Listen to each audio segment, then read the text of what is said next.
तो चलिए, आज रात की हमारी कहानी में आपका स्वागत है। आराम से लेट जाइए और अपनी आंखें धीरे धीरे बंद कर लीजिए। आज हम सुनेंगे एक ऐसे भूत की कहानी जो किसी भी और भूत जैसा नहीं था। अच्छा, जरा सोचिए तो, भूत जो खुद इतने डरावने होते हैं, उन्हें भला किस चीज से डर लगता होगा? क्या उन्हें भी हमारी तरह किसी चीज से डर लगता है?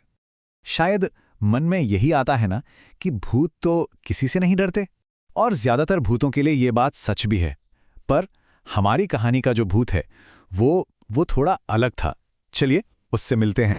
ये कहानी है भोलू की। एक ऐसा भूत जिसका एक बहुत बड़ा राज था, एक ऐसा डर जो दुनिया के किसी और भूत को नहीं था।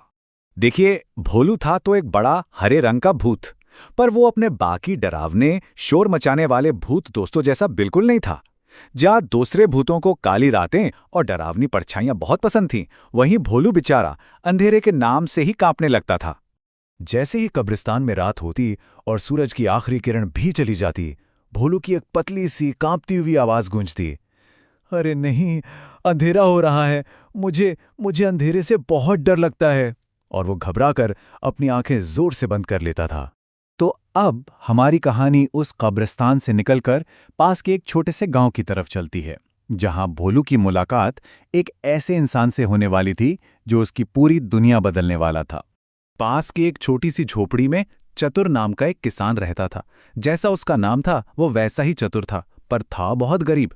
अपनी एक छोटी सी टिमटिमाती लालटेन के पास बैठकर वो हमेशा सोचता कि काश कोई चमत्कार हो जाए और बिना बैल के ही उसका खेत जुत जाए। तभी उस टिमटिमाती लालटेन की रोशनी को दूर से देखकर भोलू दौड़ता हुआ वहां आया। उसने दरवाजा खटखटाया और गिड़गिड़ाते हुए बोला, प्लीज दरवाजा खोलो, मुझे अंदर आने दो। मैं तुम्हारी इस रोशनी के पास रहने के लिए कुछ भी करूंगा। चतुर ने जब दरवाजा खोला और एक भूत को अंधेरे से डरते हुए देखा तो उसे अपनी आंखों पर यकीन ही नहीं हुआ। पर फिर उसके चतुर दिमाग में एक बहुत बढ़िया आइडिया आया। उसने भोलू से एक सौदा किया।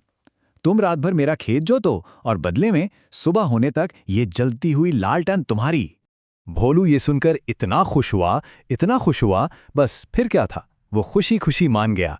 एक हाथ में अपनी प्यारी लालटेन पकड़कर और दूसरे से हल खींचते हुए वो पूरी रात एक गाना गुनगुनाता रहा, रोशनी है पास मेरे, अब कोई डर नहीं। सब कुछ बिल्कुल ठीक चल रहा था, है ना? भोलू को रोशनी मिल गई थी और चतुर का खेत जुत रहा था। पर कहानी में एक विलेन भी तो था, गांव का लालची जमींदार, और उसके आने से सब कुछ बदलने वाला था।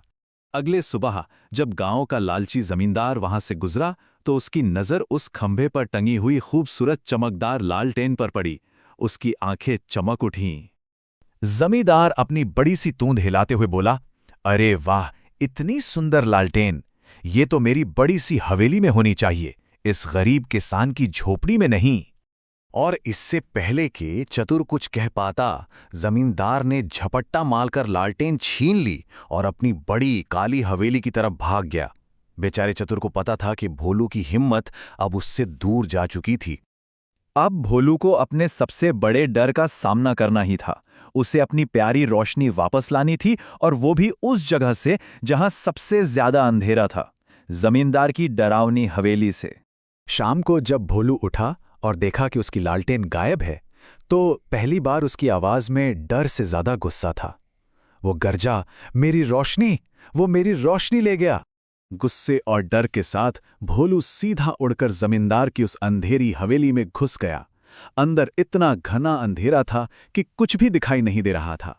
गुस्सा उसे अंदर तो ले आया था, पर अब वो डर से कांप रहा था। अंधेरे में वो घबराकर आगे बढ़ा और खटाक, वो सीधा एक बड़ी सी मेज से टकरा गया। आवाज पूरी हवेली में गूंज गई। अभी वो संभला भी नहीं था कि धड़ाम, एक बड़ा सा फूलदान उससे टकराकर टूट गया। उधर अपने कमरे में जमींदार को लगा कि हवेली में कोई बहुत ही भयानक भूत आ गया है जो चीजें तोड़ रहा है। और फिर उस घने अंधेरे में अकेले भोलू जोर जोर से रोने लगा। पर भूतों का रोना आम रोने जैसा नहीं होता।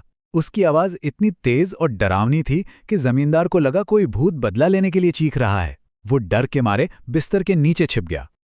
और इस तरह अनजाने में ही भोलू का सबसे बड़ा डर उसकी सबसे बड़ी ताकत बन गया। देखिए कैसे। भोलू के रोने से जमींदार इतना डर गया कि उसने कांपते हाथों से लालटेन खिड़की से बाहर फेंकी और चिल्लाता हुआ हवेली से ऐसा भागा कि फिर कभी लौटकर गांव वालों को परेशान करने नहीं आया। तो इस कहानी से हमने क्या सीखा? यही कि डरना कोई बुरी बात नहीं है। कभी कभी जब हम किसी दोस्त की मदद करते हैं तो हमारा सबसे बड़ा डर ही हमारी सबसे बड़ी ताकत बन जाता है, बिल्कुल भोलू की तरह। और हाँ, एक छोटी सी रोशनी भी, चाहे वो दोस्ती की हो या उम्मीद की, बड़े से बड़े अंधेरे को दूर कर सकती है। तो अब सोते समय जरा सोचिएगा, वो कौन सी छोटी सी रोशनी है जो अंधेरा होने पर आपको हिम्मत देती है। शुभ रात्रि।